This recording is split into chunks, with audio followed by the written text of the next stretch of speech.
And they're off.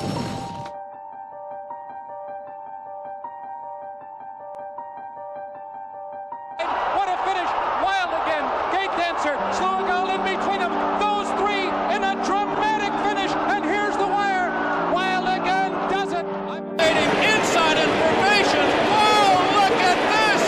A colossal victory! And Heavenly Kaiser Stamford will be second.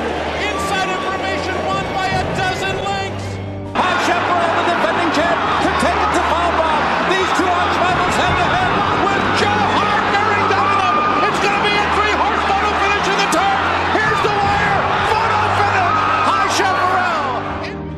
Final to Smith. They're coming down to the finish. Lester Piggott flailing away at Royal Academy. It's all Greek to me toward the inside. Here's the wire. Head bobbing finish. Royal Academy does it. And the living legend out of retirement, 54-year-old Lester Piggott. It is snappy landing, and they're coming down to the finish here. Here indeed is a superstar. A Razzie, absolutely brilliant. He was taken under a hard hold to win it here by 5, and he could have won by 10 perhaps. And Bertrando was second. Absolutely sensational. Howdy again, everybody. This is Doc coming to you with some great Breeders' Cup memories as we are 1 week out right now from the start of the Breeders' Cup World Thoroughbred Championships. And we're going to start off with probably a feat that likely will never ever be repeated. And that is a Breeders' Cup winning female horse producing another Breeders' Cup winning female horse, who then went on to produce another Breeders' Cup winning female horse. Now, sires, of course, they can cover, many mares in a season, but obviously a mare can only produce one foal a year. So to have this happen probably is one of the greatest breeding achievements in all of sports. Let's check out what I mean.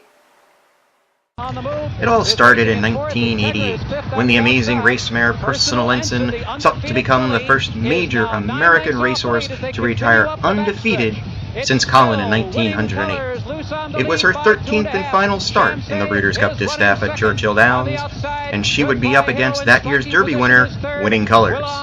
Many wondered at the top of the stretch if 13 would be an unlucky number for Personal Ensign, but she proved just the opposite in what truly ranks as one of the most amazing races in Breeders' Cup history.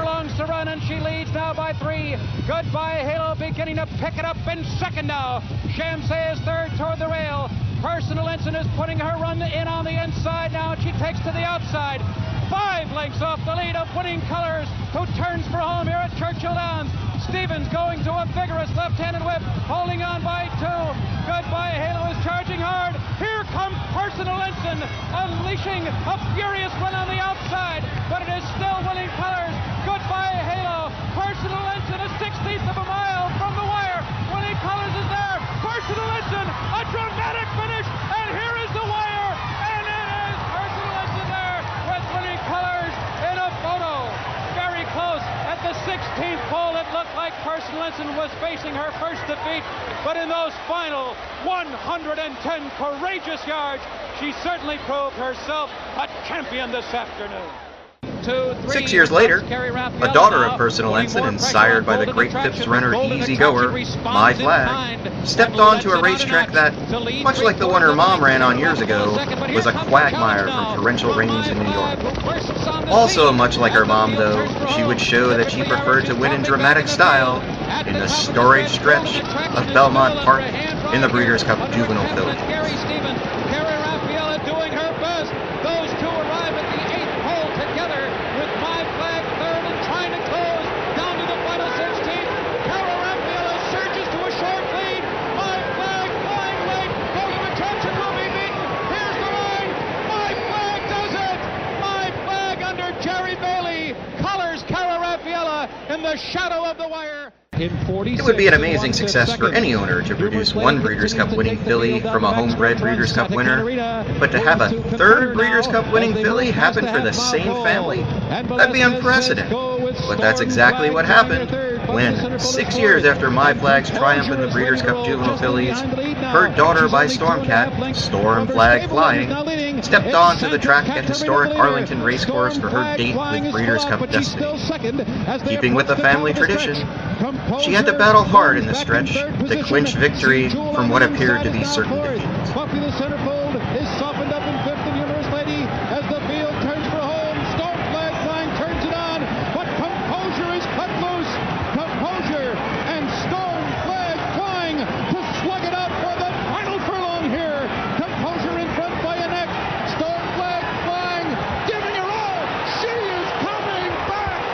Storm Flag Flying, the heart of a champion, to win it by a neck. Pretty amazing if you ask me. Personal Henson obviously had just amazing stretch run in 1988 to remain undefeated, producing My Flag, who won in the mud as well in her own dramatic stretch run, and then who produced Storm Flag Flying, who won in another very exciting stretch run. The Phippses have probably got to consider that one of their greatest breeding achievements of their entire farm career.